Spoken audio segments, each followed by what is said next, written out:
Hello दोस्तों, जय हिंद। एक बार फिर से आपका बीएस फाइनेंस एंड मैनेजमेंट में स्वागत है। आज हम बात करने वाले हैं आईटीआर फाइल करने के लिए जो कि 2024-25 की भरी जानी है। उसके लिए जो ज़रूरी 8 डॉक्यूमेंट्स हैं उसके बारे में आज हम बात करने वाले हैं।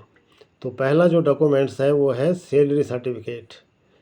सैलरी सर्टिफिकेट का आईटीआर भरने के लिए होना बहुत आवश्यक है। यह फॉर्म 16 से रिलेटेड होता है।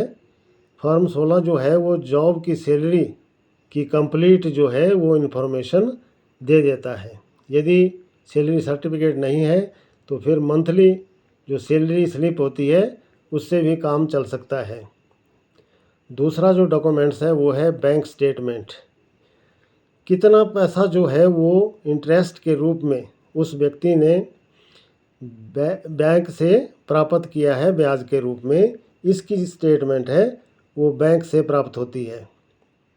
तीसरा है डीमैट अकाउंट स्टेटमेंट। यदि उस व्यक्ति ने शेयर मार्केट में ट्रेडिंग की है तो उसको जो प्रॉफिट और लॉस हुआ है उसकी स्टेटमेंट डीमैट अकाउंट से निकाली जा सकती है। उसके बाद नेक्स्ट फिर जो डॉक्यूमेंट्स कंपलसरी है वो है इन्वेस्टमेंट प्रूफ। फाइनेंशियल ईयर 24-25 में उस व्यक्ति ने जो बच्चों की स्कूल की फ़ीस के रूप में पेमेंट की है उसका प्रूफ, एलआईसी प्रीमियम यदि भरा है तो उसकी रिसिप्ट, एनपीएस की रिसिप्ट, मेडिकल हेल्थ पॉलिसी ली हुई है तो उसके प्रीमियम की रिसिप्ट, तथा इसके अलावा यदि उसने टैक्स सेवर जो एफडी है उसमें निवेश किया है तो उसका प्रूफ भी होना चाहिए। उसके बाद यदि उस व्यक्ति ने होम लोन लिया है तो इसका जो इंटरेस्ट सर्टिफिकेट है वो बैंक से लेना होगा। इसके पश्चात यदि इस फाइनेंशियल ईयर में उस व्यक्ति ने प्रॉपर्टी का सेल और परचेज किया है तो उसके रजिस्ट्री की जो कॉपी है उसका होना भी कंपलसरी होता है। फिर नेक्स्ट पॉइंट है टीडीएस सर्टिफिकेट,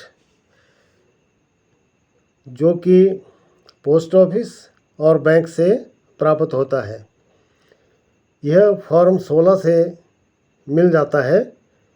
फॉर्म 16 जो है वो जॉब से रिलेटेड जो सैलरी होती है उसके बारे में बताता है, और इसके अलावा फॉर्म 16A जो है वो सैलरी के अलावा अदर जो सोर्सेज है जिनसे कि आय प्राप्त हुई है उस व्यक्ति को, उसके बारे में बताता है। लास्ट फिर पॉइंट है जिसके बिना आईटीआर को फाइल नहीं किया जा सकता, वो है फॉर्म 26AS, AIS और TIS। इसकी रिपोर्ट का होना भी आवश्यक है। इसको अपनी जो आय है उसके साथ टैली किया जाता है और फिर जो है वो आईटीआर जो है वो फाइल की जा सकती है। तो दोस्तों, ये थे 8 ज़रूरी डॉक्यूमेंट्स जिनके बिना जो है वो आईटीआर फाइल नहीं की जा सकती। इनका होना कंपलसरी है। तो ये थी कुछ जानकारी। अगर जानकारी अच्छी लगी हो तो वीडियो को लाइक करें, शेयर करें और सब्सक्राइब करें। Thank you for watching this video.